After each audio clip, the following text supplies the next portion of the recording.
देखिए, भारतीय दंड संहिता 1860 आईपीसी। शुरुआत करेंगे इसकी। सबसे पहले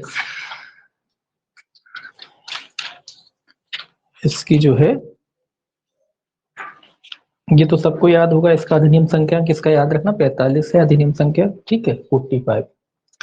अधिनियम संख्या 45 बैरेक्ट में ही लिखा रहता है, तो ये भी याद रखना है। अधिनियम संख्या क्या इतना है, 45 है 1860 का।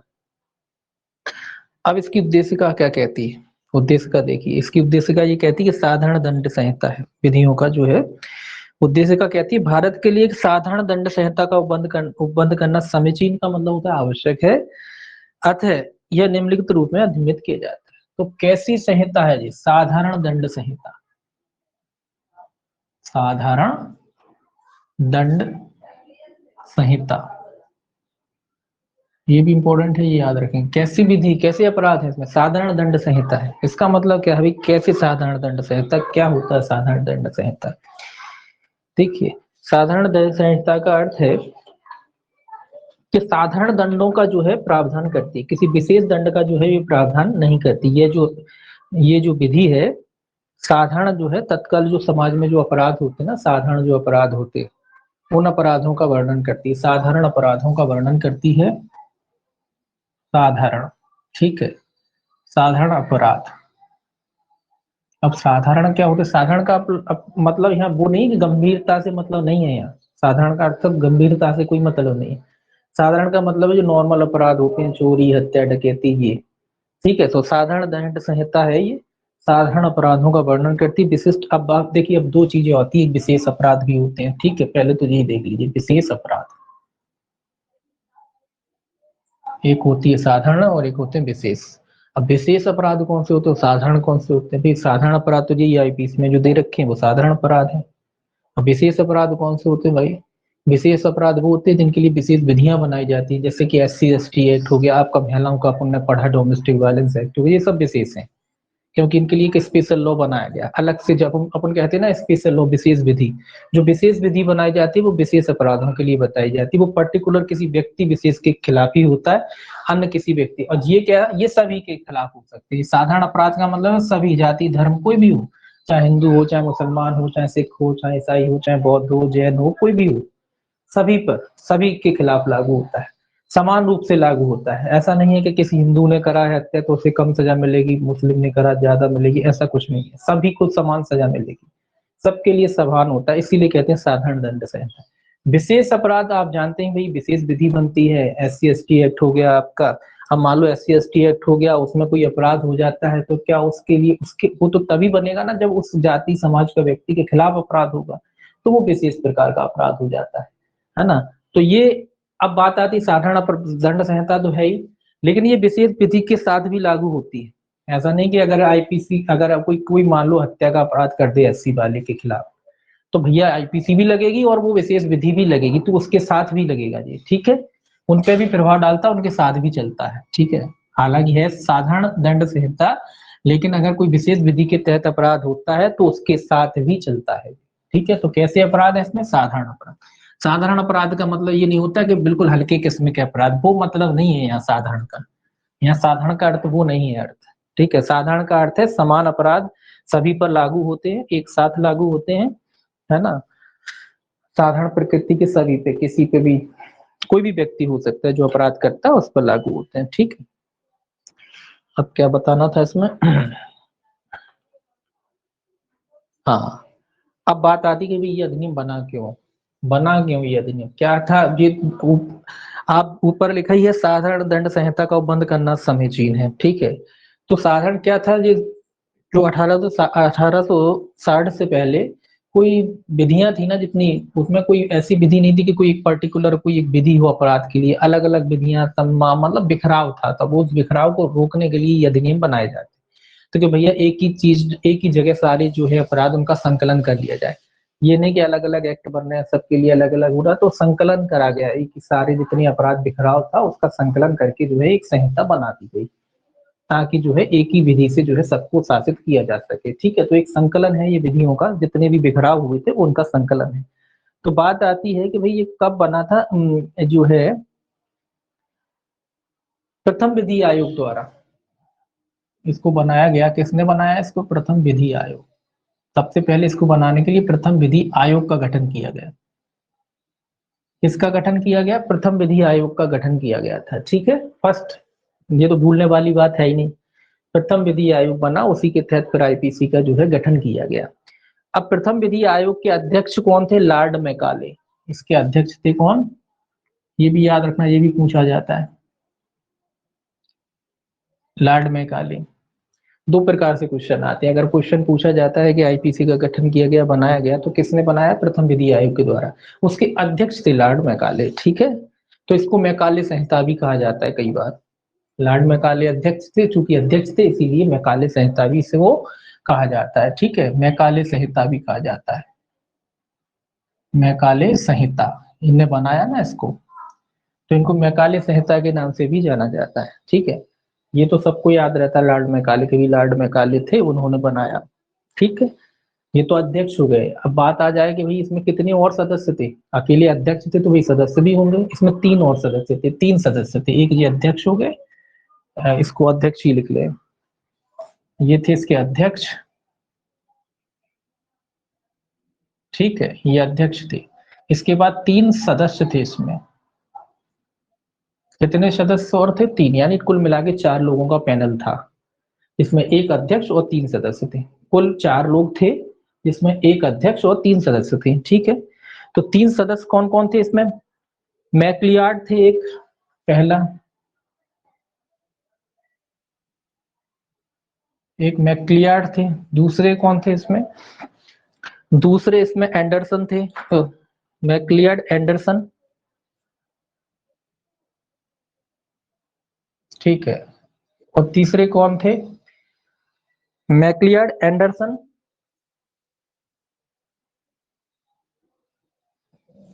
ये इधर आएगा, मैक्लियार्ड एंडरसन और मिलेट।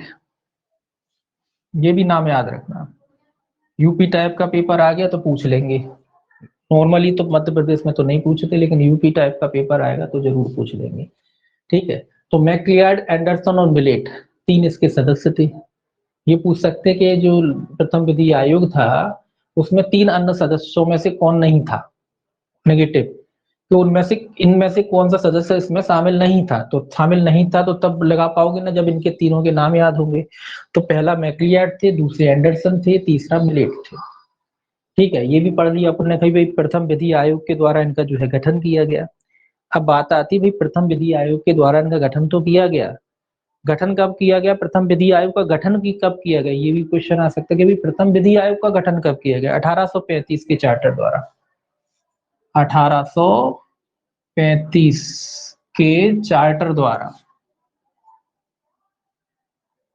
ठीक है, 1835 के चार्टर द्वारा जो है प्रथम विधि आयोग का गठन किया गया। उसकी धारा भी ध्यान रख लीजिए, चार्टर की धारा थी सेक्शन 15 के द्वारा।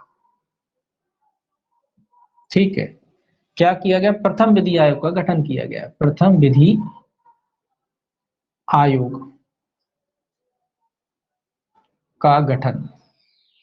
ठीक है, तो प्रथम विधि आयोग का गठन कब किया गया? 1835 में किया गया।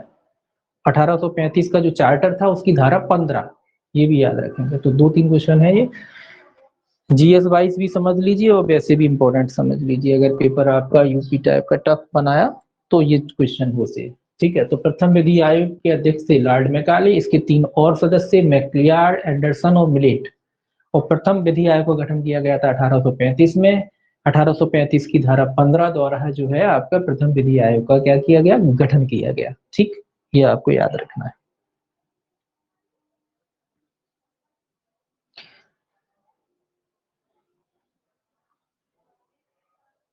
अब बात आती है जी, गठन तो हो गया, 1835 का जो चार्टर था उसकी धारा 15 थी, उसके द्वारा विधि आयोग बन गया। उसके अध्यक्ष लॉर्ड मैकाले को बना दिया गया और तीन सदस्य नियुक्त कर दिए गए, मैक्लियार्ड, एंडरसन और मिलेट, ये तीनों बन गए। अब बात आती कि भाई जो संहिता थी, ये जो है संहिता थी, जो साधारण दंड संहिता के नाम से अपन जिसे जानते हैं, ये बनकर के जो है वो जो ले कब तैयार हुई थी? भारतीय दंड संहिता का प्रारूपण जो है प्रथम विधि आयोग द्वारा किया गया। जो कब बनकर तैयार हुई? बनकर के कब तैयार हुई? बनकर के तैयार हुई 1950 में। सॉरी 1900 नहीं 1800, 1900 नहीं 1850 में बनकर तैयार हुई। इसकी जो है ड्राफ्टिंग मतलब प्रारूपण, इसका ड्राफ्टिंग कह लीजिए या प्रारूपण कह लीजिए, प्रारूपण बनकर तैयार हुआ।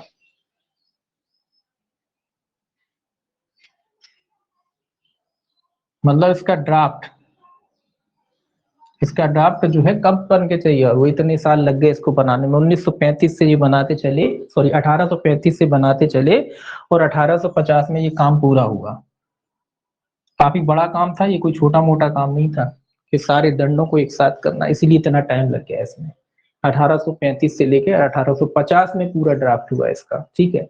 प्रारूपण जो है बन करके, या कह लीजिए इसका ड्राफ्ट कह लीजिए सिंपल भाषा में, इसका ड्राफ्ट जो है बन करके 1850 में जो है तैयार हुआ। और चूंकि ड्राफ्टिंग का कार्य अधिकतर, देखिए आप जानते हैं कि ड्राफ्टिंग मैग्न होती है, तो जो ड्राफ्टिंग समिति के अध्यक्ष थे इसमें कौन थे, लॉर्ड मैकाले, इसीलिए इनको मैकाले संहिता कहा जाता है, क्योंकि मुख्य जिम्मेदारी पूर्ण रूप से किस पे रहती, इन्हीं पे थी। मुख्य जिम्मेदारी अध्यक्ष पे रहती है, क्योंकि ड्राफ्टिंग कमेटी के जो अध्यक्ष थे, एपीसी की जो ड्राफ्टिंग कमेटी थी उसके मुख्य कार्य इन्हीं का था। इसीलिए जो है इनको भी पिता, जैसे संविधान का पिता डॉक्टर बाबा साहेब अम्बेडकर को कहा जाता है, वैसे ही इनको भी इसका पिता कहा जाता है, आईपीसी का पिता भी इनको कहा जाता है, इनको पिता भी कहा जाता है, ऐसे भी क्वेश्चन आता है, ठीक है। तो आईपीसी के पिताजी कौन है, ये लॉर्ड मैकाले, ठीक है। मैकाले संहिता के नाम से जाने जाए, या मैकाले संहिता के नाम से भी जाना जाता है, किसी भी तरीके से क्वेश्चन इसमें आ सकता है।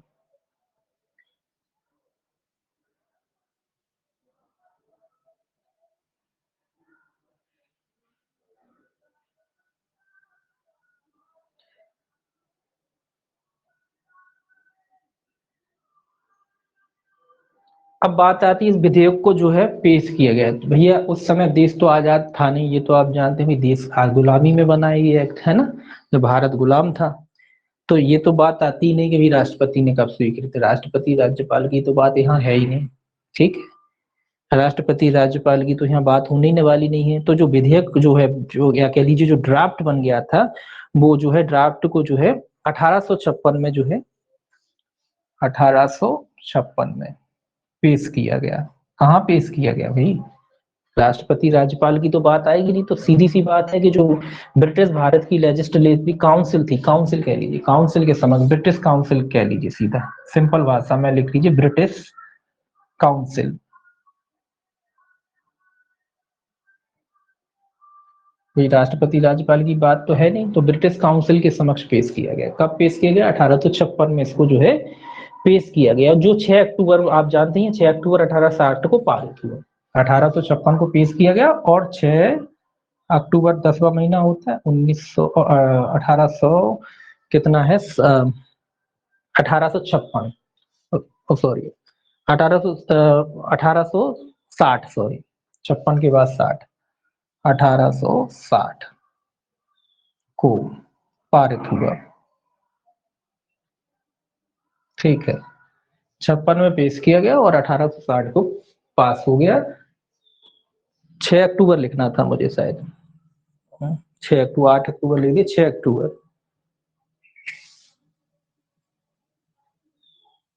6 अक्टूबर, 6 अक्टूबर 1860 को क्या हुआ, ये पारित हो गया, ठीक।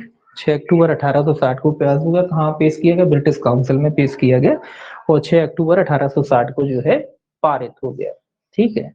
अधिनियम संख्या का आप जानते हैं इसका, चूंकि और इसको इसको चूंकि ब्रिटिश काउंसिल में पेश किया गया, तो भाई इसको कौन कौन ने किसकी अनुमति से पेश किया गया, वायसराय या गवर्नर जनरल, किसके, वायसराय, गवर्नर जनरल। तो भाई उस समय तो वायसराय ही होते थे ना, गवर्नर जनरल वायसराय, तो उन्हीं के समक्ष पेश किया गया। ब्रिटिश काउंसिल में संसद होती नहीं थी, है ना, लोकसभा वगैरह तो कुछ था नहीं, ब्रिटिश काउंसिल ही होती थी। वहां का अध्यक्ष ये होता था, गवर्नर जनरल होता था या वायसराय होता था, उन्हीं के समक्ष जो है इसको पेश किया गया, ठीक है। उस समय भैया ये भी पूछ सकते हैं कि उस समय कौन था वायसराय, भाई लॉर्ड कैनिन था उस समय। वायसराय कौन था, लॉर्ड कैनिन, कौन था, ये भी क्वेश्चन जीएस का आता है। उस जब पास किया गया तो वायसराय कह लीजिए या गवर्नर जनरल उस समय कौन था, उस समय जब आईपीसी पेश की गई लॉर्ड कैनिंग था वायसराय। ठीक है, तो वायसराय कौन था, लॉर्ड कैनिंग था उस समय। ठीक है, तो लॉर्ड कैनिंग की अनुमति से बना। ठीक, ये आपका हो गया इसका हिस्ट्री। और 1 जनवरी 1862 को ये है ब्रिटिश भारत में लागू हो गया। लागू कब हुआ, 1 जनवरी 1862 लागू। ठीक है, 1 जनवरी 1/1/1862। तो 1 जनवरी 1862 को ये लागू हो गया। कहाँ लागू हुआ, ब्रिटिश भारत में। ब्रिटिश भारत कहते थे, गुलाम भारत को हम कहते थे ब्रिटिश भारत। तो ब्रिटिश भारत में लागू हो गया। कहाँ लागू हुआ, ब्रिटिश भारत में।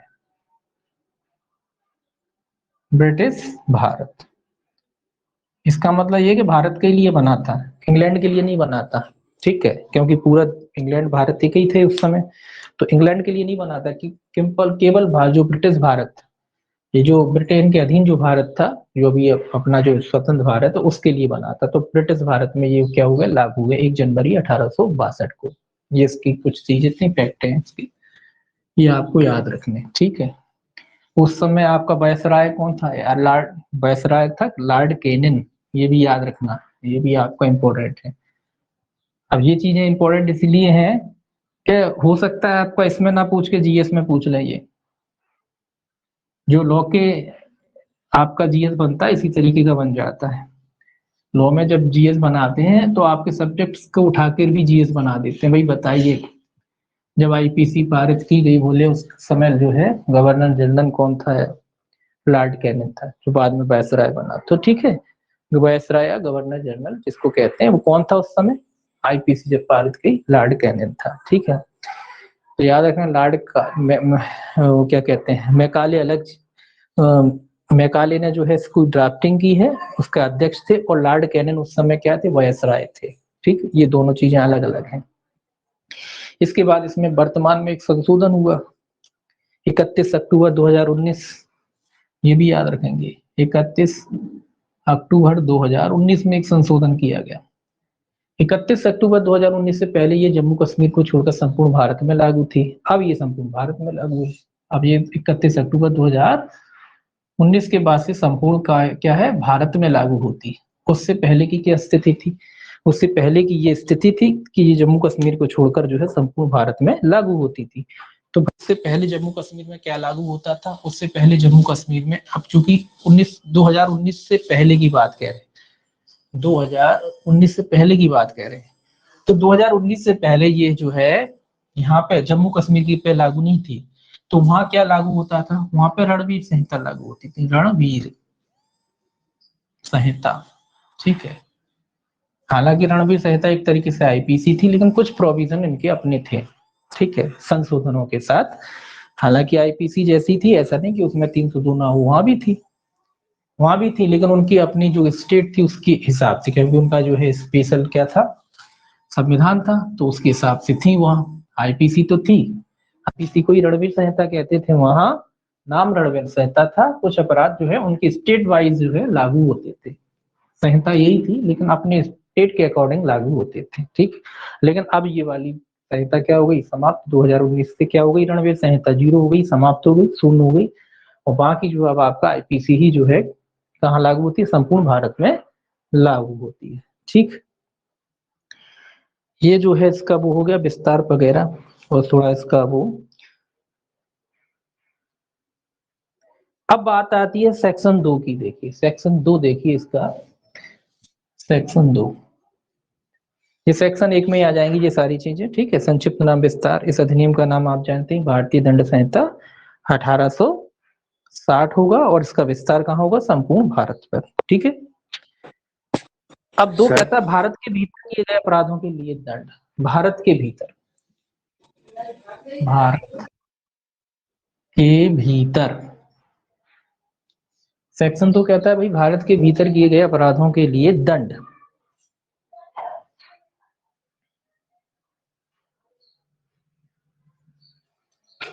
ये कहता है कि भारत की सीमा के भीतर, भारत की सीमा के भीतर, भारत के भीतर का मतलब है भारत की सीमा के भीतर, चाहे भारत के नागरिक ने की हो चाहे विदेशी ने की हो, नागरिक नागरिक तो है ही भाई, कोई दिक्कत ही नहीं नागरिक की। और विदेशी मतलब विदेशी पे भी लागू होगा, अगर कोई विदेशी भारतीय सीमा के भीतर कोई अपराध करता है तो उस पर भी आईपीसी लागू होती है।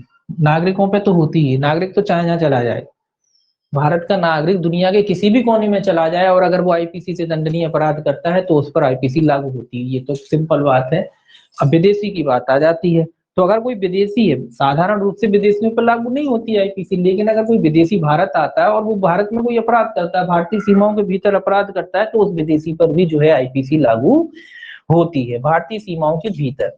ठीक है, तो भारतीय सीमाओं के भीतर का अर्थ क्या है? संपूर्ण भूभाग भारत का। भारतीय सीमा का अर्थ है संपूर्ण भूभाग भारत का, संपूर्ण भूभाग।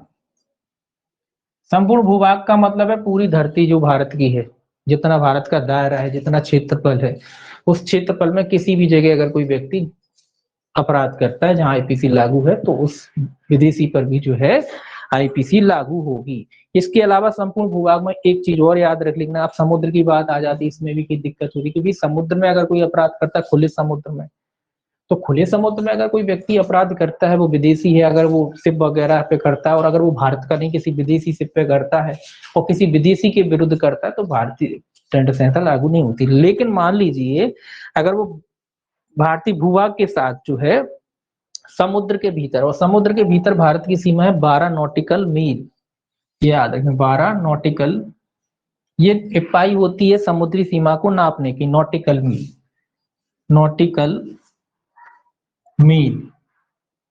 ठीक, जैसे अपन किलोमीटर में सड़क को नापते हैं ना, वैसे ही समुद्र को जो है नॉटिकल मील से नापते हैं। ठीक है, तो ये दो क्वेश्चन हो गए, एक तो आपका यही हो गया कितने नॉटिकल मील तक, 12 नॉटिकल मील तक, और दूसरा आपका जीएस का ये क्वेश्चन भी हो गया। आपका क्वेश्चन में आ जाएगा समुद्र की सीमा को किस में नापा जाता है, तो नॉटिकल मील में नापा जाता है, ये भी क्वेश्चन हो गया आपका जीएस का। ठीक है, तो याद रखना नॉटिकल मील, कितने नॉटिकल मील तक भारत की सीमा है, बार समुद्र का जो है 12 नॉटिकल मील तक। ये अंतरराष्ट्रीय वो है चीजें कि कोई भी देश, जिस ऐसा नहीं कि केवल भारत के मामले में लागू होता है, सभी के मामले में लागू होता है कि कोई भी देश है अगर वो समुद्र से घिरा हुआ है, हर देश समुद्र से नहीं घिरा हुआ, अधिकतर देश घिरे हैं, तो जो देश समुद्र होता है जिनके आसपास, उनकी 12 नॉटिकल मील को जो है उसी देश का दायरा माना जाता है। उसके बाद जो है अलग दायरा शुरू हो जाता है। ठीक है, कि हो सकता है किसी का ज्यादा भी हो, लेकिन 12 नॉटिकल तो वो देश ही माना जाता है, माना जाता है कि ये उसी का समुद्र है, ये वो वही देश है।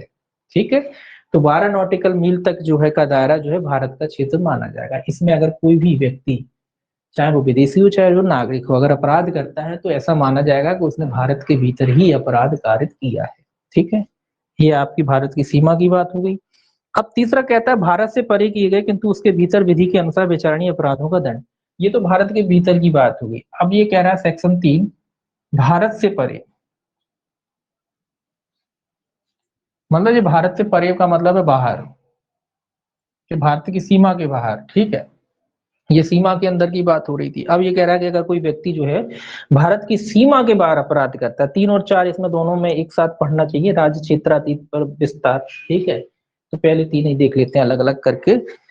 तीसरा कहता है धारा, भारत में भारत से परे किए गए अपराध के लिए जो कोई व्यक्ति किसी भारतीय दंड संहिता के अनुसार विचारण का पात्र हो, भारत में परे किए गए किसी कार्य के लिए उससे इस संहिता के उपबंधों के अनुसार ऐसे बढ़ता जाएगा मानव है कार्य भारत के भीतर किया हो। ये कह रहा है सिंपल सा कि जो भारत, जिस पर सीधी बात ये कह रहा है कि आईपीसी लागू होती है। अगर कोई व्यक्ति आईपीसी के दायरे में आता है, अगर उसने कोई अपराध भारत के बाहर भी किया है और अगर वो आईपीसी के दायरे में आता है, तो उससे ऐसे ही बढ़ता जाएगा जैसे कि उसने वो अपराध भारत के भीतर किया हो, ये कह रहा है। अब भाई इसको कैसे समझेंगे, इसको समझने के लिए धारा 4 पढ़ना पड़ेगी। धारा 4 क्या कहती है? धारा 4 कहती है कि राज्य क्षेत्रातीत अपराधों पर संहिता का विस्तार, मतलब क्षेत्रातीत मतलब भारत के बाहर, वो कहाँ कैसे विस्तार होगा, ये बात कह रही। ये तो ये कह रहा है कि भाई आईपीसी जहां भी कोई व्यक्ति अपराध करता है और वो आईपीसी के दायरे में आता है, यानी उस पर आईपीसी अगर लागू हो रही है, तो ऐसे ही बढ़ता जाएगा जैसे उसने भारत के भीतर अपराध किया। चौथा क्या कह रहा है? चौथा कह रहा है कि भाई राज्य क्षेत्रातीत, वही इसका इसका विस्तारित रूप है, एक तरीके से धारा 3 का विस्तारित रूप है। राज्य क्षेत्रातीत मतलब ये भारत के बाहर हो गए, लेकिन भारत के बाहर कब होंगे, ये धारा 4 बता रही है आपको। धारा 4 क्या कहती है? धारा 4 कहती है कि भारत के बाहर और परे किसी स्थान में भारत के किसी नागरिक पर, ये कह रहा है भारत के बाहर तो अपराध किया लेकिन नागरिक पर, नागरिक मतलब क्या, इसका मतलब कैसे समझेंगे? इसका मतलब मान लीजिए कोई भारत का नागरिक है, अमेरिका घूमने गया है।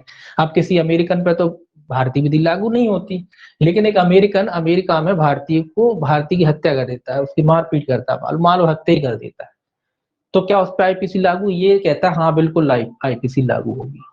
उस विदेशी पे, भले ही वो अमेरिकन है, अमेरिका में रहता है, और अमेरिका में एक भारतीय की, जो भारतीय टूरिस्ट है अमेरिका घूमने गया था, उसमें एक अमेरिकन जो है भारतीय की हत्या कर देता है, तो हमारी आईपीसी उस अमेरिकन पे लागू होगी, भले ही वो भारत के बाहर है। ठीक है, हमारी आईपीसी क्या होगी? उस अमेरिकन पे लागू होगी, ये कह रहा है। ठीक है, अगर हमारे नागरिक कहीं भी हो, यानी कि हम लोग कहीं भी चले जाएं और दुनिया का कोई भी व्यक्ति हमारे ऊपर कोई भी अपराध करता है जो आईपीसी के द्वारा शासित है, तो ऐसे अपराध से वो व्यक्ति फिर दंडित किया जाएगा। अब आप कहोगे कहीं भाई दंडित किया उसको कैसे लाए? वो एक अलग प्रक्रिया है, वो एक अलग बात है कि उसको ला कैसे लाएंगे, क्या होगा, वो एक अलग प्रक्रिया। हालांकि उसके खिलाफ आईपीसी के चार्ज बनेंगे उस विदेशी के खिलाफ। अगर वो भारतीय व्यक्ति के खिलाफ अपराध करता है, उसकी फिर कई प्रक्रिया होती है उसको लाने की। मान लो जब कभी भी वो भारत आता है पकड़ लिया जाएगा, या मान लीजिए हमारे देश के कोई समझौते हैं तो हम उस देश से रिक्वेस्ट करेंगे, अनुरोध पत्र भेजेंगे, उसको बुलाएंगे। अगर सरकारों से समझौते हो जाती किस प्रकार से उसका ट्रायल चलेगा, वो एक अलग मैटर है। ठीक है, वो एक अलग मैटर है, लेकिन हाँ उस पर आईपीसी लागू होगी। ठीक है, कब? जब वो भारतीय नागरिक के विरुद्ध अपराध करता है। दूसरा क्या कहता है? भारत में रजिस्ट्री किसी पोत या विमान पर, ये कह रहा है रजिस्ट्रीकृत, बस इतना ही लिख लीजिए, रजिस्ट्रीकृत। रजिस्ट्रीकृत का मतलब है जो भारत में रजिस्टर्ड है, चाहे वो पोत हो चाहे विमान हो। पोत मतलब जहाज वगैरह हो सकते हैं, पोत भी हो सकता है या विमान भी हो सकता है, चाहे वो कहीं भी हो। मतलब कहने का है कि मान लो कोई भारतीय विमान है, विमान में यात्रा कर रहा है, और विमान में लड़ाई हुई, एक विदेशी ने जो है भारतीय विमान है कोई विदेशी सीमा ही में उड़ रहा है, भारतीय सीमा में उड़ रहा है तो कोई दिक्कत है ही नहीं, वो तो भाई भारतीय सीमा में माना जाएगा, वहां तो हो ही रहा है। अब बात हो रही कि भारत से परे उड़ रहा है, मतलब भारतीय, ये 12 नॉटिकल मील से भी आगे निकल गया, और विमान किसी जो है भारतीय सीमा के बाहर उड़ रहा है, भारतीय विमान है, उसमें कोई व्यक्ति अपराध करता है तो उस पर भी आईपीसी लागू हुई। या मानो पानी का जहाज है जो भारतीय सीमा से 12 नॉटिकल मील से आगे निकल गया, यानी भारतीय सीमा से परे, उसमें कोई व्यक्ति अगर अपराध करता है, चाहे वो भारत का नागरिक तो है ही, उसमें तो कोई शक है ही नहीं, भारत का नागरिक तो कहीं भी चला जाए वो बची नहीं है। कोई विदेशी अगर व्यक्ति भारत के विमान में अपराध, मान लो दो विदेशी है, अब इसमें कैसे समझ सकते हैं? इसमें ऐसे समझिए कि मान लो कोई भारत का विमान है, वो विदेशी सीमा में उड़ रहा है, विमान भारत का है, अब वो विदेशी सीमा में उड़ रहा है, उसमें दो विदेशी लड़ पड़ते हैं आपस में एक दूसरे के साथ, तो क्या उन पे आईपीसी लागू हुई? ये कह रहा है, ये धारा कहती बिल्कुल आईपीसी लागू होगी, भले ही वो विदेशी हैं दोनों, लेकिन विमान कहाँ है? विमान तो भारतीय है ना, तो विमान भारतीय होने से उस पर आईपीसी लागू हो जाएगी, भले ही वो दोनों विदेशी नागरिक हो, आपस में लड़ पड़े, आपस में एक दूसरे का हाथ तोड़ दिया हो, मारपीट की हो, तो आईपीसी लागू हो जाएगी उन विदेशियों पे। ठीक है, क्योंकि क्यों लागू हो जाएगी? उसके पीछे वजह है कि भारतीय विमान में किया उनने, आपने हमारी संपत्ति में किया, हमारी जो है आईपीसी के अधीन थे ये, तो इस वजह से उन व्यक्तियों पर, चाहे वो विदेशी हो, उन पर ये आईपीसी लागू हो जाएगी। एक विदेशी एक भारतीय से लड़ जाता तो लागू हो नहीं होना है, और अगर दो विदेशी भी लड़ जाते हैं और अगर वो विमान भारतीय सीमा से परे है, चूंकि विमान है भारत का, इसीलिए उन पर आईपीसी लागू हो जाती है। अब देखिए तीसरा, भारत से बाहर और परे किसी स्थान में कोई व्यक्ति भारत में स्थित किसी कंप्यूटर साधन को लक्ष्य करते हुए अपराध कारित करता है, ये बड़ा इंपॉर्टेंट है, ये जुड़ा है तीसरा, कंप्यूटर। ये कह रहा है कि अगर कोई व्यक्ति विदेश में बैठ के भारतीय कंप्यूटरों को लक्ष्य बनाते हुए, कि इस देश की कंप्यूटरों को लक्ष्य मतलब हैक करने की बात होती है एक तरीके से, पूरे चौपट करना, कि बोले इस देश के कंप्यूटर विदेश में बैठ के यहाँ से कंप्यूटर साधनों द्वारा हैक आदि की बात है, करने की कोशिश करता है, तो उस व्यक्ति पर भी जो है हमारी आईपीसी लागू होगी, उसको भी आईपीसी के तहत दंडनीय अपराध माना जाएगा। ठीक है, तो ये याद रखना, उसको भी आईपीसी, अगर कोई व्यक्ति विदेश में बैठ के, अगर ये आदमी कोई ये सोचे कि चलो हम विदेश से ऑपरेट करके यहाँ पे जो जो है कंप्यूटरों को नुकसान पहुंचाएंगे या गलत मैसेज डालेंगे, हमें कौन पकड़ रहा? बोले हम तो विदेश से ऑपरेट करते हैं। हालांकि ऐसे मामलों में पकड़न होना व्यवहारिकता में बड़ा मुश्किल होता है। ठीक है, किसी दूसरे देश में बैठ के भारत में कोई अपराध करना, चाहे वो कंप्यूटर के माध्यम से ही क्यों ना हो, व्यवहारिकता में बड़ा मुश्किल है, लेकिन हाँ फिर भी वो दंडनीय तो है जब भी वो पकड़ा जाएगा या जैसे भी वो लाया जाएगा। हालांकि इसमें सरकारें लगी रहती कोशिश में कि भाई अगर ऐसा अपराध हुआ है तो ऐसे लोगों को पकड़ा जाए, और पकड़ा भी जाता है कई बार। लेकिन इसमें प्रयास काफी करने पड़ते हैं सरकारों को, तब जाके उनको पकड़ा जाता है। तो ऐसे व्यक्तियों पे फिर जो है आईपीसी लागू होगी, उन्हें आईपीसी के तहत दोषी माना जा सकता है। ठीक है, 3 और 4 हो गया। फिर इसमें जो है अपराध वगैरह की परिभाषा लिखी है। अपराध शब्द के अंतर्गत भारत के बाहर किया गया ऐसा हर कार्य आता है जो यदि भारत में किया गया होता तो इस संहिता के लिए दंडनीय होता। तो ये परिभाषा खैर इंपॉर्टेंट नहीं है। और कंप्यूटर का अंतर ये लिखा है कि जो सूचना आईटी एक्ट की धारा 2 की उपधारा 1 एक खंड टा में दिया गया है। ठीक है, वही अर्थ यहाँ भी जो है कंप्यूटर का लगाया जाएगा।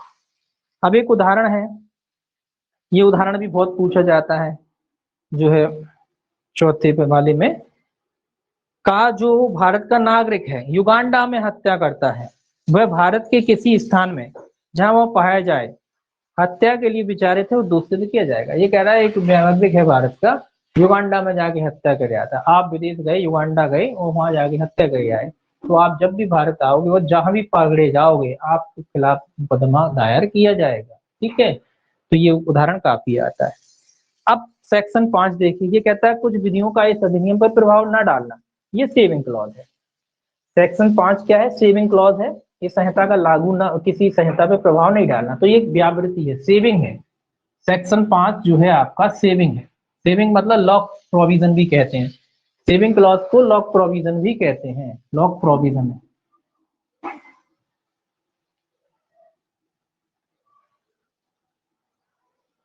लॉक, इसमें लॉक हो जाता है, सेव हो जाती हैं चीजें। क्या मतलब है लॉक प्रोविजन या सेविंग प्रोविजन का? ये कहता है इस अधिनियम की कोई बात भारत सरकार के सेवा के ऑफिसरों, सैनिकों, नौसैनिकों इन पर जो है प्रभाव नहीं डालती। कहने का मतलब है ये कि जो है भारत की सेना के ऑफिसरों पर प्रभाव नहीं डालती, ये लिखा है इसमें आप। इसके अलावा सैनिकों द्वारा जो विद्रोह हो जाता है, अभित्यजक हो जाता है, कुल मिलाकर जो सेना वाले होते हैं उन पर प्रभाव नहीं डालती उनकी, क्योंकि अपना खुद के अलग से लॉ है। सेना का कोई भगोड़ा उस पर आईपीसी प्रभाव नहीं डालेगी भाई, उसके लिए अलग से लॉ बना है, उनका कोर्ट मार्शल की प्रक्रिया होती है। तो कुल मिला के याद रखें सेना विधियों पर प्रभाव नहीं डालती। इसके अलावा कोई स्पेशल लॉ बना हुआ है, विशेष विधि बनी हुई है, तो उस पर प्रभाव नहीं डालती। इसके अलावा कोई स्थानीय विधि है तो उस पर भी ये जो है अधिनियम जो है प्रभाव नहीं डालता है। ठीक है, इसके अलावा कुछ और चीजें भी हैं जिन पर जो है हमारा आईपीसी प्रभाव नहीं डालता। भारतीय जो संविधान है अनुच्छेद 360 में स्पष्ट किया गया है, अनुच्छेद 360 में 360 में उनके तहत कुछ बताया गया है कि किन पर लागू नहीं, तो उन पर भी प्रभाव नहीं डालती। कौन कौन से? विदेशी राष्ट्र अध्यक्ष हैं उन पर नहीं प्रभाव डालती। विदेशी राष्ट्र अध्यक्ष होते ना, किसी विदेश का राष्ट्र अध्यक्ष आता है तो उस पर प्रभाव नहीं डालेगी आईपीसी। इसके अलावा आप जानते हो राजदूतों पर प्रभाव नहीं डालती। कोई राजदूत है, देखिए दूतावास जो होता है, राजदूत होते ना, हमारे देश के दूसरे देश में रहते हैं, हम उन देश के हमारे देश में रहते हैं, तो दूतावास बने रहते हैं। तो वो दूतावास जो बने रहते हैं, मान लीजिए इस एरिया में दूतावास बने हैं, वो राजदूत अगर कोई अपराध करता है तो वो उस पर आईपीसी प्रभाव नहीं डालते। ठीक है, याद रखेंगे। तो राजदूतों पर प्रभाव नहीं ये है ऐसा इसलिए किया गया है अगर राजदूतों को भी बंदी बनाने लगे। हालांकि ये नियम कोई ऐसे नियम नहीं है कि भाई इनका फॉलो ही होता हो, कई देश तो बंदी भी बना लेते हैं, कर लो तुम्हें जो करना है, हमने तो बना लिया। ठीक है, तो ये अंतरराष्ट्रीय नियमों के हिसाब से बनाया कि भाई विदेशी राष्ट्र अध्यक्ष हो उसके खिलाफ आपके, हर देश के लिए ये नियम, ऐसा नहीं कि केवल भारत के लिए, सभी देशों के लिए रहता है और सभी देशों में ये चलता है। तो राष्ट्र अध्यक्ष हो जाते हैं, राजदूत हो जाते हैं, इसके अलावा विदेशी शत्रु हो जाते हैं, विदेशी सेना के कुछ सदस्य हो जाते हैं, युद्धपोत हो जाते हैं, भारत में राष्ट्रपति और राज्यपाल के पद पर रहते हुए भी जो है आईपीसी उन पर लागू नहीं होती। आप कहोगे भाई राष्ट्रपति हत्या कर दे, बिल्कुल नहीं लागू होगी उस पर। राष्ट्रपति अगर मान लीजिए या राज्यपाल है, अगर वो पद पर है तो उस पर नहीं होगी लागू। अगर एक राष्ट्रपति किसी की हत्या कर दे तो वो पद पर है तो उस पर आईपीसी लागू होगी। अब आप कहोगे तो फिर कैसे लागू होगी? फिर ऐसे लागू होगी कि उसको पहले पद से हटाया जाएगा, उसके बाद उस पर मुकदमा चलेगा, राष्ट्रपति रहते उस पर मुकदमा नहीं दायर होगा। ठीक, चाहे राज्यपाल हो चाहे राष्ट्रपति, तो वो संरक्षण कि अगर वो अपने पद पर रहते हुए किसी को आईपीसी से दंडनीय कोई अपराध कर भी देते हैं तो उन पर आईपीसी लागू नहीं होती। ठीक है, ये आपका अनुच्छेद 360 में ये प्रोविजन किए गए। ये हो गया आपका पहला वाला भाग इसका, मतलब पहला अध्याय। अब जो है अध्याय 2 है इसका साधारण स्पष्टीकरण। साधारण स्पष्टीकरण में जो है परिभाषाएं दे रखी है। ठीक, साधारण स्पष्टीकरण अध्याय 2 है। अध्याय 2 में जो है आपकी परिभाषाएं दे रखी है। सबसे पहले धारा 6 है इसकी। धारा 6 क्या कहती है?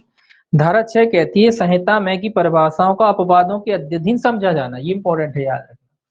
सेक्शन 6 क्या कहता है? परिभाषाएं काय के अधीन समझी जाएगी? अपवादों के अधीन। अपवादों के अधीन, ठीक है, ठीक है। ये कह रहा है अपवादों के अधीन, मतलब जितनी भी परिभाषाएं आई हैं वो अपवादों के अधीन समझी जाएंगी। जो भी परिभाषाएं आई हैं वो क्या समझी जाएंगी? अपवादों के अधीन समझी जाएंगी। अपवाद क्या है भाई? अपवाद आगे के चैप्टर में आगे कहां से कहां तक दे रखे हैं अपवाद? 76 से लेके कहां तक दे रखे हैं? 106 तक। 76 से लेके 106 तक है, ठीक। 76 से लेके 106 तक इसके अपवाद दे रखे हैं। तो ये कह रहा है ये जो परिभाषाएं होंगी वो इनके अधीन होंगी, मतलब अपवाद भी लागू होंगे। अपवादों के अधीन होंगी का मतलब ये है कि अपवाद लागू होंगे परिभाषाओं में। बार बार बताने की ये सेक्शन इसलिए जोड़ दिया कि बार बार कहने की जरूरत नहीं कि अपवाद। अगर ये सेक्शन नहीं जोड़ते तो जितनी परिभाषाएं सब में जोड़ना पड़ता कि भाई अपवादों के अधीन समझी जाएंगी, नहीं समझी जाएंगी।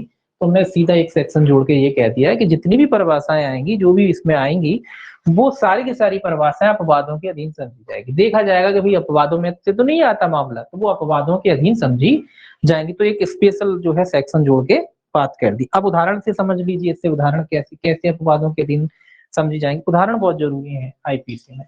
पहला उदाहरण कहता है दृष्टांत, इस संहिता की वे धाराएं जिसमें अपराधी की परिभाषा अंतर्विष्ट है, यह अभिव्यक्त नहीं करती कि 7 वर्ष से कम आयु का शिशु ऐसे अपराध नहीं कर सकता, किंतु परिभाषा उन साधारण अपवादों के अधीन समझी जानी चाहिए जिसमें यह उल्लंघित है कि कोई बात जो 7 वर्ष से कम आयु के शिशु की है अपराध नहीं है। ये क्या कह रहा है? ये कह रहा है कि आईपीसी ये तो नहीं कहती कि 7 वर्ष से कम का कोई बालक है तो वो अपराध नहीं कर सकता। ऐसा कुछ नहीं है कि 7 वर्ष से कम का है तो अपराध नहीं कर सकता, बिल्कुल कर सकता है। 7 वर्ष से कम हो, 2 साल का भी हो तो भी अपराध कर सकता है, कोई दिक्कत नहीं है। ये कह रहा है, लेकिन अपवाद ये कहता है कि उसको दंडित नहीं किया जा सकता। तो वो परिभाषाएं क्या मानी जाएंगी? वो अपवादों के अधीन मानी जाएंगी। हालांकि आईपीसी ऐसा कुछ नहीं कहती कि 7 वर्ष से कम का बालक है भैया तो वो अपराध नहीं कर सकता, लेकिन हाँ साधारण अपवाद जरूर ये कहते हैं कि अगर बालक 7 वर्ष से कम का है तो ये माना जाएगा कि वो अपराध करने में अक्षम है, यानी वो अपराध नहीं करता। तो इस तरीके से माना जाएगा कि वो परिभाषा क्या है? अपवादों के अधीन है। अपवाद क्या कहते हैं कि 7 वर्ष से कम आयु का बालक जो है अपराध नहीं कर सकता, इसीलिए ये कह दिया गया है कि बार बार ऐसा कहने की जरूरत नहीं है। 7 वर्ष से कम का मतलब आया, आप अपने आप अपवाद में पहुंच जाओगे भैया वो जो 7 वर्ष से कम है इसलिए वो अपराधी नहीं है, क्योंकि वो अपराध करने में अक्षम है। अपवाद कहता है ना। अब दूसरा कहता है का एक पुलिस ऑफिसर वारंट के बिना या को जिसने हत्या की पकड़ लेता है। यहाँ का सदोष परविरोध के अपराध का दोषी नहीं है, क्योंकि वह या को पकड़ने के लिए विधि द्वारा आबद्ध था और इसलिए मामला उस साधारण अपवादों के अंतर्गत आ जाता है जिसमें वह उपबंधित है कि कोई बात अपराध नहीं है जो कि ऐसे व्यक्ति द्वारा की जाए जो उसे करने के लिए विधि द्वारा आबद्ध है। ये दूसरा उदाहरण दे रखा है। ये दूसरा उदाहरण ये कह रहा है कि अगर कोई पुलिस वाला किसी हत्या के अपराधी को पकड़ने के लिए प्राधिकृत है और वो किसी अन्य व्यक्ति को पकड़ लेता है, मतलब हत्यारा समझ के किसी अन्य व्यक्ति को अगर वो पकड़ लेता है तो इसको अपराध नहीं माना जाएगा। क्यों नहीं माना जाएगा? क्योंकि साधारण अपवादों में ये बताया गया है। साधारण अपवादों में ये बात कही गई है कि अगर कोई व्यक्ति सद्भावना पूर्वक कार्य करता है और अगर वो विधि द्वारा प्राधिकृत है तो उसको इस बात का संरक्षण है कि उसे अपराधी ना समझा जाए, तो ये बात भी अपवादों के अधीन ही समझी जाएगी, उसे अपराध नहीं माना जाएगा। ये 2 स्पष्टीकरण थे इसके, ठीक। अब देखिए आगे अब क्या कहता है। अब आता है 7। 7 कहता है एक बार स्पष्टीकृत पद का अर्थ। एक बार स्पष्टीकृत। 7 क्या कहता है सेक्शन? एक बार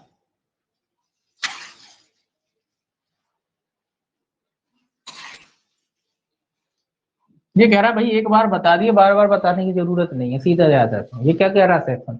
ये सेक्शन कह रहा है भैया एक बार बता दिया, अब बार बार नहीं बताएंगे, बार बार नहीं दोहराएंगे एक ही चीज को। एक बार आपको बता दिया, समझ जाओ, वही चीज सब में लागू है। तो वही कह रहा है ये कि एक बार स्पष्टीकृत पद का भाव। ये कह रहा है हर पद जिसका स्पष्टीकरण संहिता के किसी भाग में किया गया है, ये संहिता के हर भाग में उसी स्पष्टीकरण के अनुसार ही प्रयोग किया जाएगा।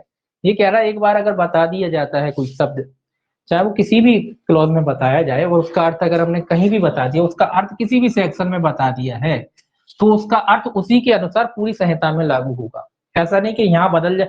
मान लीजिए सेक्शन, उदाहरण के लिए मान लीजिए XYZ, अपन कोई भी मान लो उदाहरण कि सेक्शन मान लो 10 आया तो वहां कुछ अर्थ और लगाएंगे, और बोले सेक्शन 15 आ गया तो बोले यहाँ कुछ और अर्थ लगाएंगे उसी शब्द का। नहीं, एक ही अर्थ लगेगा, एक ही अर्थ लगेगा पूरी संहिता में।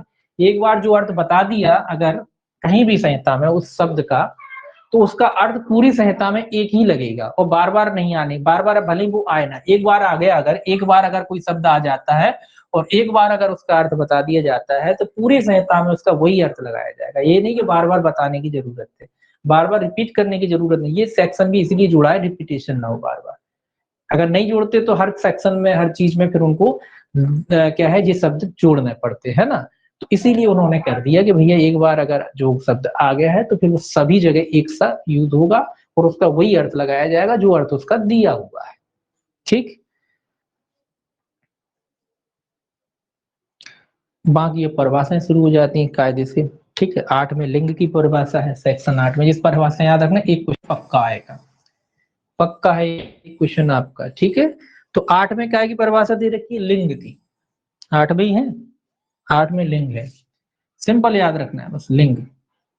देखिए परिभाषा पहले तो याद कर लेना ऐसे, पहले तो पूरा क्रम से याद करना। 8 में लिंग है, 9 में वचन है, 10 में पुरुष स्त्री है, 11 में व्यक्ति है, 12 में लोक है। इस तरीके से पहले पूरी याद करना है आपको। ठीक है, ठीक। तो 8 में लिंग है, लिंग का अर्थ क्या है, पुल्लिंग वाचक शब्द जहां प्रयोग किए गए हैं वे हर व्यक्ति के बारे में लागू हैं, चाहे वे नर हो या नारी। देखिए लिंग का मतलब तो आप जानते हैं, लिंग अपन मानते हैं 2 प्रकार के होते हैं, स्त्रीलिंग और एक पुल्लिंग। 2 शब्द होते हैं, एक होता है स्त्रीलिंग, हिंदी पढ़े होंगे तो याद होगा, स्त्रीलिंग, और एक होता है पुल्लिंग। स्त्रीलिंग क्या होता है, स्त्रीलिंग होता है वो जाति है, ये जाति है, ये स्त्रीलिंग हो गया, ये जाता है, जाता जाति, खाता खाती, ऐसे कहते ना। लड़की कहती करती हूँ करता हूँ, है ना, ये करती हूँ, करता। तो ये क्या है, ये पुल्लिंग है और ये क्या है, स्त्रीलिंग है। ठीक है, तो स्त्रीलिंग और पुल्लिंग में यही अंतर है। ठीक है, स्त्रीलिंग और पुल्लिंग। अब ये सेक्शन क्या कह रहा है, लिंग का जोड़ के कि धारा 8 क्या कह रहा है, ये कह रहा है कि भैया जहां भी पुल्लिंग शब्द का इस्तेमाल हुआ है, मतलब आप जब आईपीसी पढ़ोगे आपको कहीं स्त्रीलिंग नहीं मिलेगा। जैसे किसी की हत्या होती है तो उसमें लिखेगा जब हत्या करता है, ऐसा नहीं लिखा रहता हत्या करती है ना, ऐसा नहीं लिखा रहेगा, ऐसा लिखेगा हत्या करता है तो वो इतने दंड का दंड दोषी हुआ, चोरी करता है तो करता है, मतलब पुल्लिंग का इस्तेमाल हो रहा है, बोलचाल की बात हो रही है, तो पुल्लिंग का इस्तेमाल होता है। इसका मतलब ये है, अगर ये सब ये धारा नहीं जोड़ते 8, तो पता है क्या होता है इसमें, वकील कहते साहब इसमें तो महिलाओं के लिए लिखा ही नहीं है, इसमें तो लिखा करता है, वो करता है लिखा है, इसका मतलब ये कि जो पुरुष की बात कर रहा है महिलाओं को दोषी कैसे माना जा सकता है। इसीलिए ये धारा 8 जोड़ दी पहले ही। ये धारा 8 कहती भैया पुरुष पुल्लिंग शब्द का इस्तेमाल किया हो फिर भी उसका स्त्री में अर्थ लगा लिया जाएगा, मतलब उसका दोनों ही अर्थ है। पुल्लिंग का मतलब ये नहीं है कि वो केवल पुरुष के लिए है, वो स्त्री पुरुष दोनों के लिए है। अगर मान लो ये कहते हैं हम कि किसी व्यक्ति ने धारा 302 के तहत हत्या का अपराध कारित किया, इसका मतलब ये है कि दोनों की बातें हो रही हैं, पुरुष की और स्त्री की, दोनों की। पुरुष भी हो सकता है महिला भी हो, जैसी भी स्थिति हो, तो पुरुष स्त्री दोनों पे लागू होता है, करता है करती है उससे मतलब नहीं है। तो यही कह रहा है इसमें कि अगर पुल्लिंग शब्दों का इस्तेमाल हुआ है तो वो सभी के लिए है, हर व्यक्ति के लिए है। व्यक्ति मतलब व्यक्ति में दोनों आ जाएंगे, पुरुष और स्त्री दोनों, हर व्यक्ति। हर व्यक्ति का अर्थ है चाहे वो स्त्री हो चाहे वो पुरुष हो, सभी पर लागू होंगे। ऐसा नहीं है कि भाई स्त्री पे लागू नहीं होंगे क्योंकि बोले करता है लिखा है, वो चोरी करता है उसे दंडित किया जाएगा, है ना, सब पुल्लिंगवाचक शब्द हैं, तो बोले स्त्रियों पे नहीं, वो सभी पे, सभी व्यक्तियों पे लागू हो, चाहे वो स्त्री हो चाहे वो पुरुष हो। ऐसा नहीं कि अलग से उसके लिए डिफाइन करना पड़ेगा। और अगर ये नहीं लिखते तो एक दूसरी प्रॉब्लम ये भी आ जाती कि जब भी कोई सेक्शन आता है दोनों में ये लिखना पड़ता करता है करती है, करता है करती है, इस तरीके के लिखना पड़ता है। इसीलिए उन्होंने पहले ही जोड़ दिया कि कोई भी शब्द आएगा पुल्लिंगवाचक उसमें हर जो है व्यक्ति शामिल, चाहे वो स्त्री हो चाहे वो पुरुष हो। अब 9 आता है वचन, 8 लिंग हो गया, 9 वचन। सेक्शन 9 में क्या हो गया, वचन।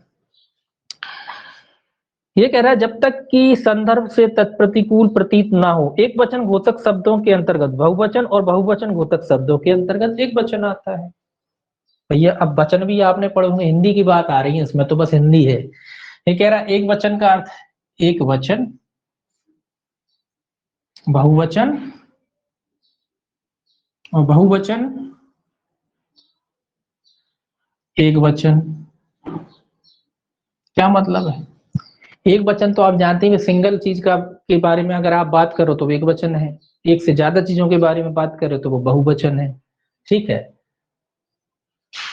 इसका मतलब क्या हुआ? इस सेक्शन को जोड़ने का मतलब क्या हुआ? इसका मतलब भी यही हुआ जो ऊपर का सेक्शन का लगभग मतलब था। ये कह रहा है कि अगर मान लो कहीं किसी जगह एक शब्द का इस्तेमाल हुआ है तो जैसी भी परिस्थिति हो, उसका अर्थ ये नहीं कि वो सिंगल चीज की बात कर रहा है। अगर परिस्थितियां कहती हैं कि वहां बहुवचन का इस्तेमाल है तो वो बहुवचन माना जाएगा, और अगर बहुवचन का इस्तेमाल किया है और परिस्थितियां ये कहती कि वहां एक वचन आना चाहिए तो वहां एक वचन का माना जाएगा। इससे फर्क नहीं पड़ता, शब्दों से वजह से आप पूरी उसको संहिता को डिस्टर्ब नहीं करोगे। ये कहने का मतलब है कि अगर किसी जगह लिख दिया कि वो एक वचन शब्द का प्रयोग हो गया था, तो अगर परिस्थितियां है कि भाई बहुवचन बन रहा है तो बहुवचन अर्थ लगा लेंगे, और बहुवचन की जगह अगर एक वचन बन रहा है तो एक वचन का अर्थ लगा लेंगे। ठीक है, तो इनसे कोई फर्क नहीं पड़ने वाला कि एक वचन है कि दो वचन है कि बहुवचन है।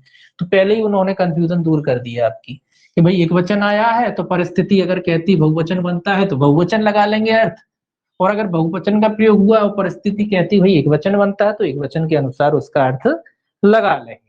ठीक है, इसीलिए ये दोनों सेक्शन 7 और 8 आपके जोड़े गए। बहुत जरूरी सेक्शन है ये, नहीं होते तो काफी दिक्कत भी आती है आईपीसी में। हालांकि देखने में बड़े लगता है कि भाई क्या को जोड़े, जोड़े बहुत ही ज्यादा उपयोगी हैं इसीलिए जोड़े। ठीक है, शब्दों की वजह से, शब्दों की आप तो जानते ही हो वकील लोग शब्दों की खाल निकाल देते हैं, इसीलिए इनको जोड़ दिया, पहले ही जोड़ दिया तो भैया आपको अब कोई टेंशन की बात नहीं है, ये जोड़ दिया हमने, अब ये सब पे लागू होगा।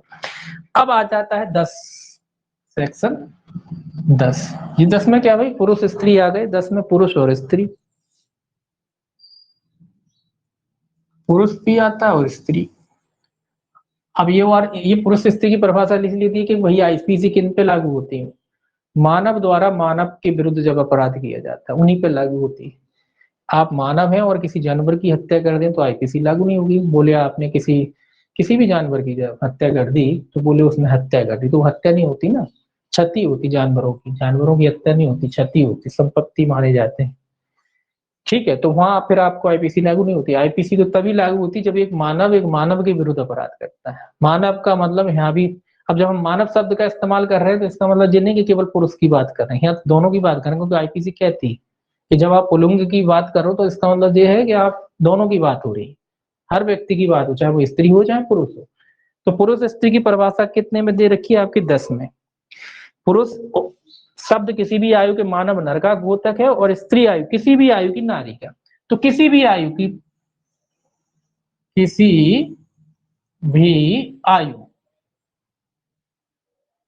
किसी भी आयु का मतलब है कि चाहे वो पुरुष हो चाहे वो स्त्री हो। यानी कि जन्म, अगर कोई बच्चा, छोटा बच्चा अगर वो मेल है तो वो पुरुष है, और अगर कोई छोटी बच्ची पैदा होती जो फीमेल है, फीमेल ही कहेंगे अपन उससे, तो वो फीमेल है तो वो भी स्त्री आएगी, स्त्री कहलाएगी। मतलब उम्र का कोई इसमें बाउंडेशन नहीं है कि भाई इतनी उम्र हो जाएगी जब वो स्त्री बनेगी, या इतनी उम्र हो जाएगी जब वो पुरुष बनेगा। नहीं, पुरुष ही पैदा होते हैं और स्त्री ही पैदा होते हैं। वो बात अलग है कि हम उनकी उम्र के हिसाब से उनको बांटते हैं। तो आईपीसी की दृष्टि में सभी पुरुष और स्त्री हैं, चाहे वो किसी भी आयु के हो, चाहे वो पुरुष हो चाहे वो स्त्री हो। अगर कोई बालिका है वो किसी भी उम्र की हो वो स्त्री है आईपीसी की नजरों में, और अगर पुरुष है, लड़का है, वो किसी भी आयु का हो वो उसकी नजर में क्या है? पुरुष है। तो यहाँ किसी भी आयु का, यहाँ एज का बात नहीं, किसी भी आयु का। यानी कि एक जन्म लिया बच्चा अगर आज 2 मिनट भी हुए, 5 मिनट हुए उसे, अगर वो मेल है तो वो पुरुष कहलाएगा, अगर वो स्त्री है तो वो स्त्री कहलाएगी। वो किसी भी आयु की हो सकती है, यहाँ कोई मतलब नहीं है कि कितनी आयु का, तो किसी भी आयु का पुरुष और स्त्री। ठीक है, 10 में। अब 11 कहता व्यक्ति। भाई 11, अब व्यक्ति व्यक्ति की बात चली थी, व्यक्ति आ गए। व्यक्ति, भाई व्यक्ति कौन है? 11 में क्या है भाई? व्यक्ति। तो कह रहा है कोई भी कंपनी या संगम या व्यक्ति का निकाय, चाहे वह निगमित हो या नहीं, इसके अंतर्गत आता है। ये तो आपको याद है। कंपनी, व्यक्ति में अधिकतर ये कह रहा है कि भाई, अब आप कहोगे भाई व्यक्ति में क्या पुरुष स्त्री? व्यक्ति में पुरुष स्त्री भी आते हैं, लेकिन इसके अलावा ये कह रहा है व्यक्ति की परिभाषा में जो कंपनी या संगम, कोई कंपनी भी आ सकता है, संगम लिख दिया मैंने, कोई दिक्कत नहीं। कंपनी, संगम मतलब कोई संगठन हो सकता है, ठीक है, कोई कंपनी भी हो सकती है, या व्यक्तियों का निकाय भी हो सकता है, व्यक्ति का निकाय। निकाय मतलब एक समूह, कई व्यक्तियों का 4-5 लोग के बन गया, तो वो सब व्यक्ति की परिभाषा में आते हैं। अब आप कहोगे भाई ये तीन ही आते हैं पुरुष स्त्री, भाई वो तो ऑलरेडी आते हैं, वो तो है ही शामिल, लेकिन ये स्पेशल कह दिए कि भाई वो तो है ही है, इसके अलावा कोई संगम होगा। अब इसको क्यों मान लिया गया व्यक्ति, इनको इसलिए मान लिया गया कि भाई ये संगम भी तो व्यक्तियों से मिलकर बनता है, आदमी औरत मिलेंगे तभी तो संगम बनेगा। इसके अलावा कंपनी बनती है, कोई आप जो कंपनी में 4 लोग होंगे, 4 व्यक्ति होंगे तभी तो कंपनी बनेगी, अकेले तो ना बनती ना। या कोई अकेला व्यक्ति भी है तो बनाएगी, व्यक्ति व्यक्ति ही बनाते हैं ना, कोई आर्टिफिशियल कोई लोग तो बनाते नहीं कि अपने आप बन जाती हूँ, अपने आप आर्टिफिशियल चलती हूँ, ये लोग व्यक्ति लोग ही बनाते हैं ना इनको। आप कोई संगठन बनाते हैं तो व्यक्ति ही बनाते हैं ना संगठन को, इसीलिए इनको शामिल माना गया है कि अगर कोई संगम है, कोई कंपनी है, व्यक्तियों का निकाय है, तो ये सब व्यक्ति की परिभाषा में आते हैं। ठीक है, आप 2 लोग मिलकर के आपने एक ग्रुप बना लिया तो वो भी व्यक्ति है, निकाय मतलब ग्रुप बन गया आपका, तो वो भी क्या है, वो भी व्यक्ति की परिभाषा में आता है, क्योंकि व्यक्तियों से ही तो चलता है। आपने ग्रुप बना लिया, आपने कंपनी बना लिया, आपने एक संगम बना लिया, तो ये सब भी जो है व्यक्ति की परिभाषा में शामिल है। सेक्शन 11। ठीक, तो ये पूछा जाता है, ये भी याद रखेंगे। ठीक है, अब 12 आता है लोक, सेक्शन 12।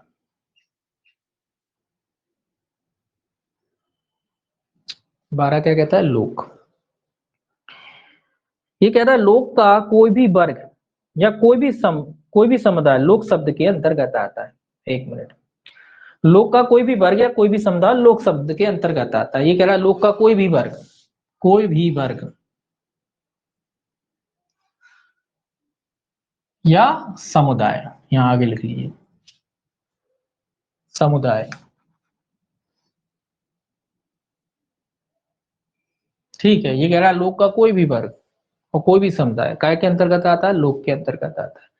लोक का वर्ग मतलब वही वर्ग बनाते जो ऊपर बनाते, उसी का एक्सटेंशन रूप है एक, व्यक्ति के जो व्यक्ति मिलकर जो एक संगठन बनाया है, लोक बनाया है, वो सब इसके अंतर्गत आते हैं। लोगों का कोई भी वर्ग हो सकता है, कोई भी समुदाय हो सकता है, इसके अंतर्गत आते हैं। क्या मतलब लोक का कोई वर्ग, कोई भी वर्ग हो सकता है।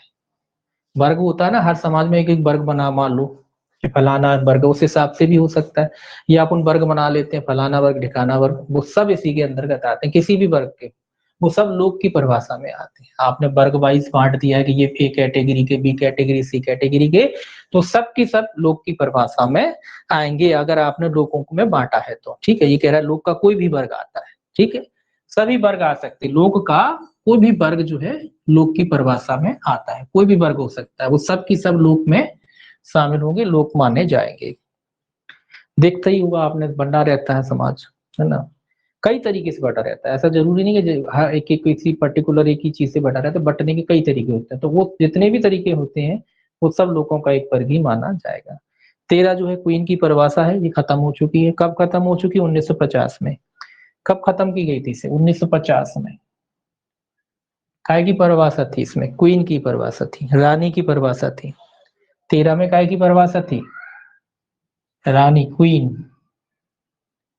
पहले क्वीन थी ना अपने यहाँ, तो क्वीन की परिभाषा थी। कब हटा दी गई, 1950 में। आप देखो ये भी आप कहोगे याद रखना मुश्किल नहीं है 1950, क्यों नहीं है मुश्किल, जब भारत का संविधान लागू हुआ तो हट गई, है ना। कब लागू हुआ, 26 जनवरी 1950 को, जैसे ही भारत का संविधान लागू हुआ ये सब अपने आप हट गई। ठीक है, क्योंकि फिर क्वीन नहीं रह गई। ठीक, तो क्वीन की परिभाषा कब हटेगी, 1950 में। संविधान लागू हो गया, तब संविधान लागू हो गया तो क्वीन भी हट गई, ये इसीलिए मैंने बताया आपको, ये जरूरी है 1950 वाली बात याद रखना। क्वीन की परिभाषा, क्वीन कब हट गई हमारे देश से, जब हमारा संविधान लागू हो गया, तब क्वीन हट गई हमारे देश से। ठीक है, पहले क्वीन हुआ करती थी हमारे देश की सर्वे, फिर क्वीन हट गई 1950 में। अब देखिए 14 सेक्शन जो है आपका, 14। 14 में है सरकार का सेवक। देखिए लोक सेवक अलग है और सरकार का सेवक अलग है। ये सरकार का सेवक है, सरकार का सेवक। लोक सेवक तो आप जानते हैं किस में है, ये सरकार का सेवक। 21 और 14 एक साथ याद रखना, 21 और 14। 21 में लोक सेवक है और 14 में सरकार का सेवक है। भाई लोक सेवक क्या होता है, सरकार का सेवक क्या होता है, ये पर्टिकुलर कर्मचारी की बात कह रहा है। ठीक है, इतना याद रखना। ये कह रहा है भाई लोक सेवक, सॉरी लोक सेवक नहीं, सरकार का सेवक कौन होता है। ये कह रहा है सरकार का सेवक शब्द सरकार के प्राधिकार द्वारा या अधीन भारत के भीतर उस रूप में बने रहने दिए गए, नियुक्त किए गए या नियोजित किए गए किसी भी ऑफिसर या सेवक का घोषक है। मतलब ये सीधी सीधी बात कह रहा है कि जो सरकार का सेवक है का मतलब क्या है, जो सरकार के अधीन नौकरी करता है या नियोजित किया गया, नियोजित का मतलब नौकरी करता है, और जिसको सरकार के द्वारा नियुक्त किया जाता है, ऐसा प्रत्येक व्यक्ति सरकार का सेवक कहलाता है। क्या मतलब इसका, मान लो आपकी नौकरी लगी, एडीपीओ बन गए, तो सबसे पहले आप सरकार के सेवक हैं। सरकार आपको नियुक्ति देती है, वो भले ही किसी तरीके से दे, सरकार आपको नियुक्ति दे दी तो आप क्या हो गए, सरकार के नौकर हो गए, सरकार के सेवक हो गए। और लोक सेवक तो आप होते ही हो, वो अलग बात है। तो पहले तो सरकार के सेवक हो आप, फिर लोक सेवक हो। ठीक है, समझ में आई? यानी आप सरकार के सेवक हो पहले, उसके बाद आप लोक सेवक हो। तो सरकार के सेवक कौन है, जो सरकार के अधीन नौकरी करते हैं, जिनको सरकार नियुक्त करती है, और चाहे वो भारत में कहीं भी नियुक्ति दे उसे, वो सब सरकार के सेवक की परिभाषा में आते हैं। तो अंदर समझने लायक तो कुछ है नहीं, बस याद रखें सरकार का सेवक मतलब जो सरकार के अधीन नौकरी करते हैं और जिनको सरकार नियुक्त करती है, कहीं भी किसी भी जगह नियुक्त कर सकती। अब 15 आ गई परिभाषा। 15 ब्रिटिश भारत, ब्रिटिश ब्रिटिश भारत ही है, ब्रिटिश इंडिया एक ही बात है, ब्रिटिश भारत ब्रिटिश इंडिया। 15 ये खत्म हो चुकी है, ठीक है। उसके बाद 16 है भारत सरकार, ये भी खत्म हो चुकी है, ठीक। ये भी आपकी 1937 में समाप्त हो चुकी है। भारत सरकार की भी जो है 1937 द्वारा जो है समाप्त हो गई, पहले ही समाप्त हो गई थी। ब्रिटिश इंडिया जो है विधि अनुकूलन आदेश 1937 में समाप्त कर दिया गया था, और भारत सरकार वाला जो है भारतीय विधि अनुकूलन आदेश 1937 द्वारा इसको भी समाप्त किया गया था, ठीक है। अब आती है सेक्शन 17। 17 तो आप जानते हैं, सरकार, सरकार आ जाती है। सरकार, सरकार का अर्थ क्या है, दोनों सरकार है, केंद्र या राज्य दोनों आती हैं सरकार में। है सरकार शब्द केंद्रीय सरकार या किसी राज्य की सरकार का घोषक है, तो सरकार में शामिल है दोनों सरकारें, केंद्र प्लस राज्य, ठीक है। सरकार में दोनों सरकारें शामिल हैं। जैसी भी स्थिति, राज्य की बात करेंगे तो हम कहते हैं ना सरकार ऐसा नहीं कर रही, इसका मतलब है राज्य सरकार। वो जब हम कुछ मुद्दे ऐसे होते हैं जो केंद्र के अधीन आते हैं, हम कहते हैं सरकार ऐसा नहीं कर रही, इसका मतलब है राज्य केंद्र सरकार, यानी कि मतलब है कि दोनों, सरकार में दोनों आती है। तो केंद्र भी आता है और राज्य भी आती है। सरकार के अधीन कौन आता है, केंद्र और राज्य दोनों आते हैं। 18 में जो है भारत, 18 में जो है क्या है, सेक्शन 18। अब ये थोड़ा देख लीजिए, भारत, भारत की परिभाषा थोड़ी बदल गई उन 2019 से। भारत से जम्मू कश्मीर राज्य के सिवाय, छोड़ी ये उल्टा हो गया, बदल गया ये परिभाषा, जम्मू कश्मीर राज्य नहीं, उल्टा हो, ये पुराना, इसकी परिभाषा अपन ऐसे पढ़ेंगे। पहले जो है 31 अक्टूबर जो है जम्मू कश्मीर राज्य के सिवाय संपूर्ण भारत था। अब इसको अपन कैसे लिखेंगे, इसको अपन लिखेंगे जम्मू कश्मीर एवं, इसको अपन कैसे लिखेंगे, भारत का क्या अर्थ है, जम्मू कश्मीर, कश्मीर, ठीक है। जम्मू कश्मीर, जम्मू कश्मीर के साथ कौन सा बना था भाई, एवं लद्दाख संघ शासित क्षेत्र, एवं लद्दाख, लद्दाख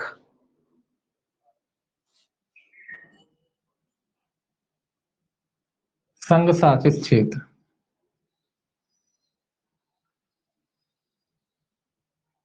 क्षेत्र क्या मतलब, सहित पूरा लिखेंगे, क्षेत्र सहित संपूर्ण भारत, ठीक है। इसको अपन ऐसे लिखेंगे। तो भारत का अर्थ क्या है, मतलब इंक्लूडिंग जम्मू कश्मीर और लद्दाख, क्योंकि लद्दाख भी बना है अलग, वो 2019 का जो है संशोधन की वजह से। तो इसको हम कैसे ध्यान रखेंगे, भारत की परिभाषा क्या है, मतलब जम्मू कश्मीर और लद्दाख सहित लद्दाख संघ शासित क्षेत्र सहित संपूर्ण भारत शामिल, भारत की परिभाषा में संपूर्ण भारत शामिल है, या सीधा कह लो संपूर्ण भारत शामिल है, ठीक। भारत की परिभाषा में जो है आपका संपूर्ण भारत जो है शामिल है। एक दो परिभाषाएं और देख लीजिए, कैसे इनमें टाइम लगता है, और बाकी फिर जो एक चैप्टर है अपने वो पढ़ने लायक है। इनको जरूर याद रखना, एक बात ध्यान में रखना, परिभाषाओं से एक क्वेश्चन पक्का आएगा, ठीक है, एक पक्का आएगा, वो भी सेक्शन बेस, वो भी सेक्शन वाइज, सेक्शन वाइज आएगा, ठीक है, पूछा जाएगा किसी में भी। तो आप कितना हो गया, आपका सरकार हो गया, भारत हो गया। 19 न्यायाधीश, 19 में क्या बताया गया सेक्शन में, न्यायाधीश, 19 में क्या है, न्यायाधीश। न्यायाधीश का क्या अर्थ लिखा है भाई, कि न्यायाधीश कौन होता है? न्यायाधीश में लिखा है कि भाई जिसका पद न्यायाधीश के रूप में संबोधित किया जाता है, मतलब जिसको हम न्यायाधीश कहते हैं वो आ जाता है व्यक्ति। एक तो न्यायाधीश वो है जिसको हम न्यायाधीश कहते हैं, जिसको न्यायाधीश के रूप में जाना जाता है। दूसरा कह रहा है कि जो सिविल या दांडिक कार्रवाई में अंतिम निर्णय देने हेतु क्या है, प्राधिकृत है। पहला तो जिसको हम न्यायाधीश के रूप में जानते हैं, जिसको न्यायाधीश मानते हैं, न्यायाधीश मतलब जिसका पद ही न्यायाधीश है, जिसमें लगा है कभी न्यायाधीश, वो व्यक्ति तो है ही है। इसके अलावा ये कह रहा है सिविल और दांडिक दोनों की बात कह रहा है, चाहे वो सिविल हो चाहे वो दांडिक हो, अंतिम निर्णय देने के लिए प्राधिकृत है। ठीक है, अंतिम निर्णय देने के लिए जो है प्राधिकृत है, वो व्यक्ति भी जो है न्यायाधीश की परिभाषा में आएगा। इसके अलावा कह रहा है उपरोक्त रूप से अंतिम निर्णय देने के लिए प्राधिकृत किसी व्यक्ति का निकाय का सदस्य है, या कोई निकाय है सदस्य जो अंतिम निर्णय दे सकता है, उसका कोई सदस्य है, तो वो भी जो है न्यायाधीश माना जाएगा।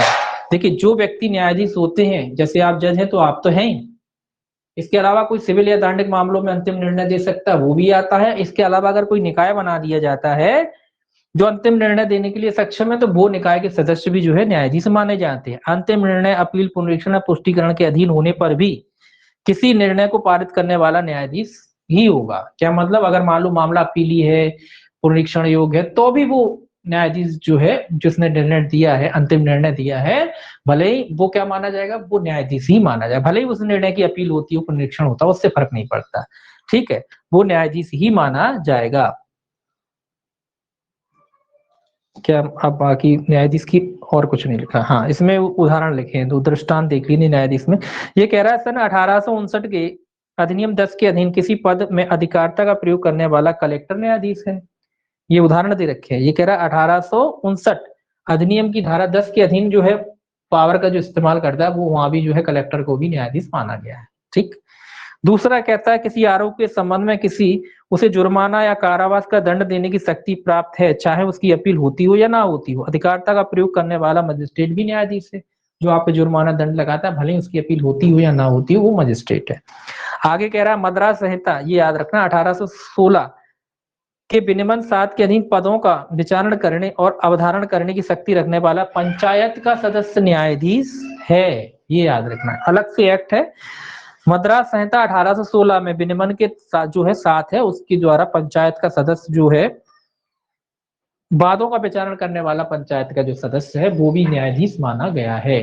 ठीक, ये आपको याद रखना। इलस्ट्रेशन तीसरा, ये उस संहिता के अनुसार माना गया, लेकिन ठीक है, किसी आरोप के संबंध में जिसमें उसे केवल अन्यथा न्यायालय को सुपुर्द करने की शक्ति है, न्यायाधीश नहीं है। ये याद रखना, ये क्वेश्चन इस पे बन सकता है कि एक न्यायाधीश जिसको केवल मामला कमिट करने की अधिकारता है, वो निर्णय देने की अधिकारता नहीं है, केवल यहाँ से उठा के यहाँ भेज दो मामले को कमिट करके, तो वो न्यायाधीश नहीं माना गया। ध्यान में रखना, न्यायाधीश नहीं है। ठीक है, केवल ऐसा मजिस्ट्रेट जो केवल कमिट कर सकता है मामले को, उसको न्यायाधीश नहीं माना गया। ठीक है, क्योंकि न्याय नहीं कर रहा ना, वो न्यायाधीश नहीं है, तो ये कह रहा है कि उसको न्यायाधीश नहीं माना जाएगा, या वो न्यायाधीश नहीं है। केवल कमिट कर सकता है कोई व्यक्ति अगर किसी मामले को, तो ऐसा व्यक्ति जो है न्यायाधीश नहीं है। ठीक, 20 देख लीजिए, न्यायालय, सेक्शन 20। सेक्शन 20 में क्या की परिभाषा, न्यायालय। ठीक है, 19 में न्यायाधीश, 20 में न्यायालय।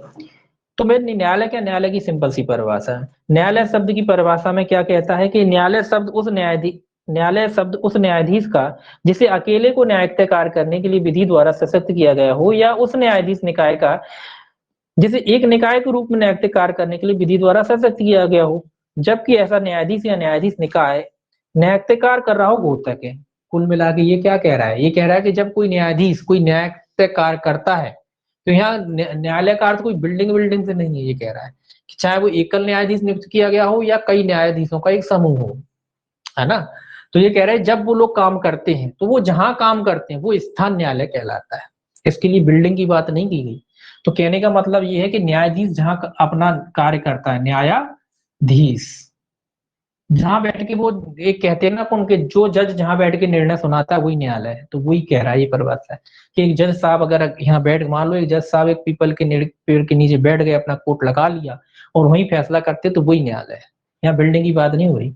अगर एक न्यायाधीश है तो भी ठीक है, अगर वो सब न्यायाधीश, कई इकट्ठे न्यायाधीश नियुक्त किया जाए, 3-4 न्यायाधीशों का एक, जैसे अपने जिलों में हो जाते हैं कई न्यायाधीश होते हैं, वो सब मिलकर, कहने का मतलब है कि मान लो आपका जिला है, उस जिले में एक न्यायालय होता है, वो न्यायाधीश जहां बैठते हैं, जिस बिल्डिंग में बैठ रहे हैं, वो ही क्या है, न्यायालय है।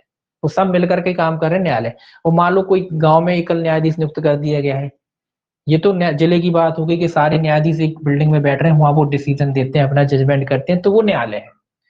अब मान लो कभी कभी चल मोबाइल कोर्ट शुरू कर दिए गए हैं, अब मोबाइल कोर्ट, तो वही न्यायाधीश जाएंगे मोबाइल कोर्ट गाड़ी में, वही अपनी छोटे मोटे मैटर निपटाते, तो मोबाइल कोर्ट लगा दी। अब कोई न्यायाधीश गया, कोई गांव में गया, पंचायत में जाके बैठ गया, या मान लीजिए किसी पेड़ के नीचे जाके बैठ गया, गांव वालों को बुला के, बताओ तुम्हारी समस्या है क्या, हम सुन रहे हैं, जजमेंट करेंगे, तो वो जो उस जगह बैठा है वो भी क्या है, न्यायालय। तो कुल मिला के न्यायालय का सिंपल सा अर्थ है कि जो न्यायाधीश कहीं भी बैठकर निर्णय देते हैं वो न्यायालय कहलाते हैं। ठीक, बस आज के लिए इतना। कल देखेंगे अपन 21 से लोक सेवक की परिभाषा देखेंगे, और बाकी आगे जो है, जो भी है उसको जो है देखेंगे। ठीक है, तो आज के लिए बस इतना ही। इसको पढ़ लेना अच्छे तरीके से, ठीक है, अभी काफी है इसमें, इसको पढ़ लेना, फिर आप आगे देखेंगे। चलिए।